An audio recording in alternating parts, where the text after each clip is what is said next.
telling you to fly with the service dog, also what to expect, as well as showing you what I personally pack to fly with my service dog.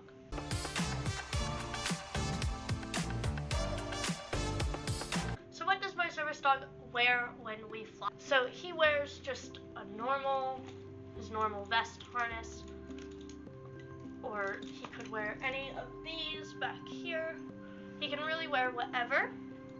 Usually I have him in this, in his normal setup, because it's very clear service dog. And then I also like to make sure that he is wearing his Crocs, or any kind of shoe really. These are my favorite things in the entire world. They've got some wear and tear. He might need to get some new ones here in a minute, because he has quite literally, he wore these every single day throughout the summer because he went to work with me. So we might need new ones. So the airport we fly out of most frequently, an airport, and if anybody has ever been to the Atlanta airport, you know there's a lot of escalators, a lot of moving sidewalks, and a huge thing is not taking your service dog on escalators without booties on, because their nails can get stuck, their tails can get stuck, everything can get stuck in the moving parts of a escalator or moving sidewalk. And so to prevent that from happening, he wears his booties every time we go, and he actually gets to keep these on for security. So when flying with the service dog, something that you can do, if you've ever been on a flight before without a service dog, you know the seats are already super compact. They're in there. Sometimes you barely even have space to put your backpack under the seat in front of you and still have leg room. With certain airlines, you can actually call ahead once you have a service dog and you know your service dog is coming on the plane with you.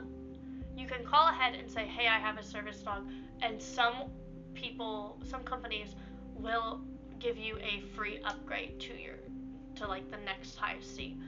I have successfully done this with Alaska Airlines, Delta did it,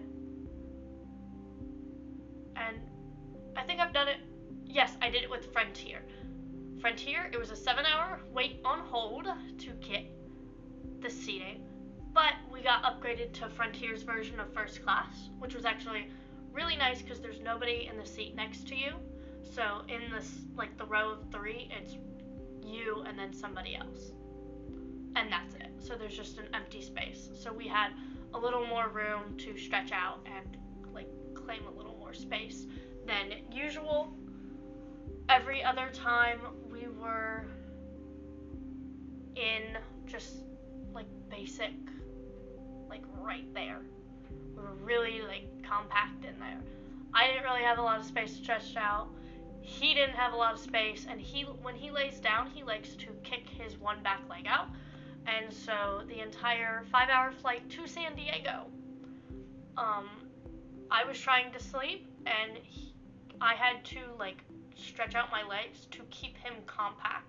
So another thing you're going to have to do before you fill a Department of Transportation form for your service dog, and all it is basically saying, yes, he's trained, and you give your trainer's information. If you don't have a trainer, like Weller was owner trained, I just put my information in. They called me and they were just like, hey, did you train this dog to be a service dog? And I was just like, yes. And so they were like, okay, great. I think that's how it goes. I actually missed my call, but they still approved us anyway, and we were approved within the day, I believe, if I can remember.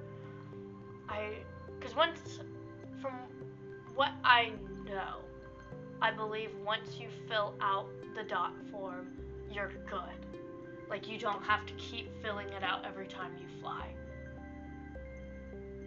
You get a number, and you just put that number with any airline that you fly when you are adding your service dog on, so they know he's already approved. So security was actually a worry of mine because he'd been trained off leash. He's done several outings off leash when I forgot a leash. He had to go into a Walmart once to go to a concert because I grabbed all of his gear, and we drove all the way to Alabama, and then we got to Alabama and I realized I don't have his leash. So we had to go to Walmart to get a leash, and we couldn't leave him in the car because it was hot. So he came in fully vested, just off leash, stayed perfectly beside me. So I knew it was a thing he could do, but it brought me anxiety to think about doing it in the airport, especially because it would be the Atlanta airport. And I believed he could, but I was scared. I didn't want anything to go wrong because now if he gets spooked and runs off, now he's loose in the Atlanta airport, and it was a little stressful. But the other option was getting him pat down by a TSA agent. By keeping all of his gear on, he will set the metal detector off, which then will cause them to pat him down. And, you know, they wear the gloves. You're not always guaranteed to get either a woman or a man. Weller doesn't really love men. He's fine with men. Like, he's not react between having a man, like, take him back at the vet or, like, pet him, love on him. He would rather it not be a man, which, like, valid. Okay? He's a little guy. He's a rescue. I don't know what happened to him before I had him. So it's like, I don't know how that's gonna go, so we're gonna just try without anything. And he did so good, and I'm so proud of him, and now that's what we do every single time. But also, you are allowed to choose. I was wishy-washy. I didn't know which one I wanted. And when I went, so at the Atlanta airport, they took me through the special assistance line. I think that's what it's called. Which I didn't know that was the thing that was going to happen. And the guy there told me I had to take all of his gear off. And I figured out now that I actually did have a choice. I didn't have to listen to him. I could have said no. I would feel more comfortable keeping his gear on. But in that instance, it helped me.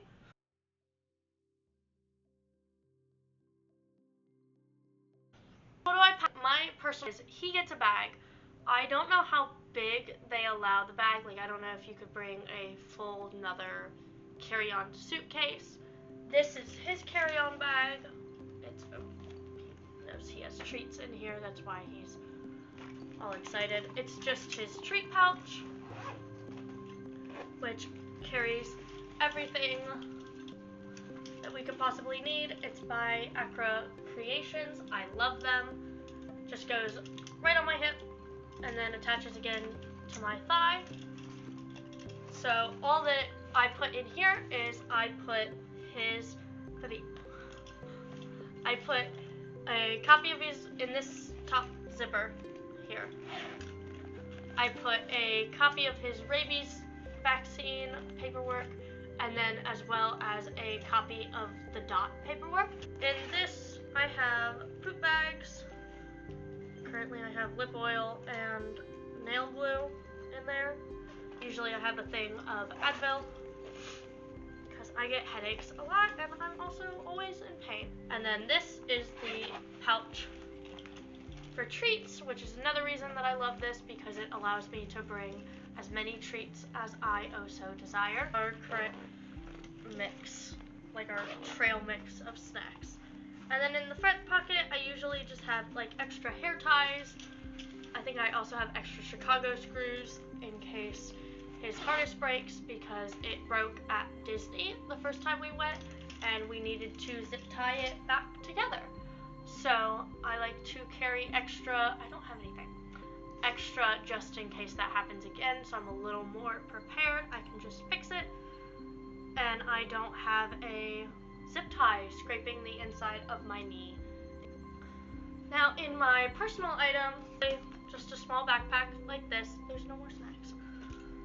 And it usually has almost everything else that we could need. Like I put, if I can get it out, a little dog first aid kit that has anything we could possibly need. And then secondly, we have earmuffs, because planes can be loud, so I like to give him an option of it being less loud, which he needs new ones, honestly. Or these just need to be cleaned, because that's outrageous. I didn't realize how much of his fur had gotten caught on it. Okay, that's a whole different. Oh, I'm so sorry, I just stuck my finger up your nose. Maybe you shouldn't put your head there. Planes can be loud. And then I also have this water bowl. How I fly with him is the night before and the morning of. Night before he gets like a quarter of what he would normally get, so he gets like a quarter cup. But day of, he doesn't get any food. I don't feed him, I don't give him water before we go to the airport. He goes outside for a hot minute before we even leave to go to the airport to give him a chance to do his business if he has to. Yeah, I know, there were treats in there. And that usually works. And then while we're at the airport, I usually offer him some water using this. And it has a little carabiner on it, so I can hook it to my backpack, I can hook it to the treat pouch, whatever I need to do. I also, usually I have 2 of these in here, just in case something were to happen to my carry-on, because sometimes they make us check them, and that's where I keep all of his food. So I keep a small bag of it. This is just his left. It's usually smaller than this, but this is just leftovers from when we went to my parents' house. It's just a small bag of food, usually enough for like a day, like that night, and then 2 bowls so he can have water and food when we get to our hotel.